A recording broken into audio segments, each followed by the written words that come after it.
اور سید الساجدین تو کتنا غریب ہے، اس امت نے تجھے تازیانے مار مار کے بھی اپنی دشمنی ختم نہیں کی۔ 1 سال کے بعد اسی کے بیٹے ملعون ولید نے جناب زید کی لاش اتاری اور کہا آگ میں جلا دو۔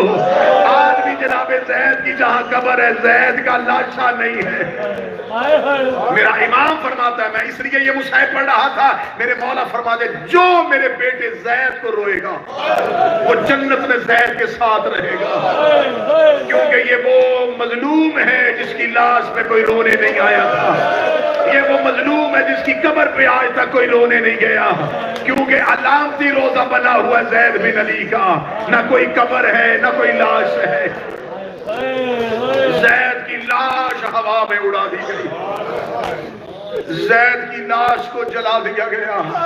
وہ تو شام غریبہ سجاد کے لیے حسرت لے کے آئے تھے، انہوں نے وہ حسرت سجاد کے بیٹے سے پوری کی، زید کی لاش کو جلایا گیا۔